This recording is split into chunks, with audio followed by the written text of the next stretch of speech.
This is Tom Dillon, the Lifetime Liberal, and today is Sunday, June 12th, 2022. The title of this rant is Mimicking Stalin, Putin's Plan to Starve the World, Take Ukraine, and More. So right now, Putin's war of attrition is to just tear it down, tear it down, tear it down. Part of that is he's blocking, I believe, the port of Odessa from exporting grain across the world. Ukraine happens to be quite an exporter of grain, and he's taking it, he's stealing it, and by not allowing it to go out, he's blockaded the port, and so they can't export anything. What are the effects of that? The effects of that is that there's going to be higher grain prices throughout the world. There's going to be possibly food riots in Africa, possibly in Europe.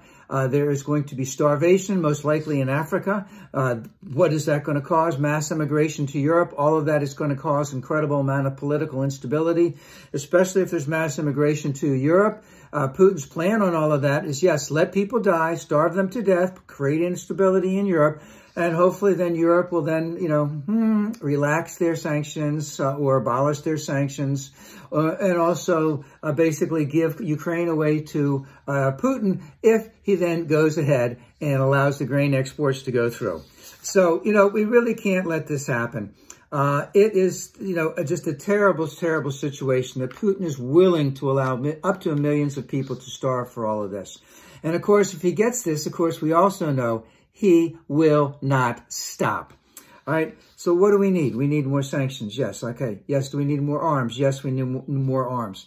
We need more of a concerted effort. Germany has to step up. We need to also possibly have a total oil, Germany has to possibly stop all oil imports from Russia because that is supporting that. And of course, the biggest thing in all of this is that the United States has to play a decisive leadership role in all of this.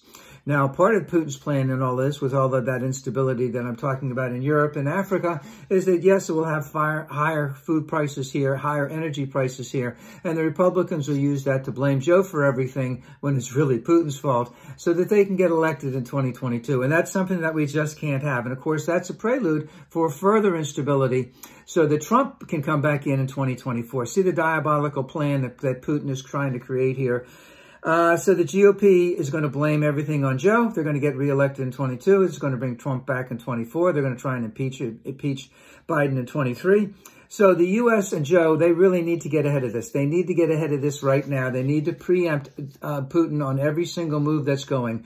They need to place a decisive leadership role, and they need to indicate that all of this is Putin's fault, and that we need decisive leadership on this, because this type of diplomacy is very, very hard. It could blow out of proportion very, very quickly in a lot of ways. We need level-headed thinking, and we're not getting that from the Republicans. This is a prelude to what the elections is going to be like in 2022. And we cannot let the Republicans get back into power in 2022. So Joe has to take a leadership role. The U.S. has to take a leadership role. Germany has to stop their imports. We have to have more arms sales. We have to have tighter sanctions. And of course, if that's not going to happen, there's going to be starvation. There's going to be food riots. There's going to be a lot of political instability. We can't have that.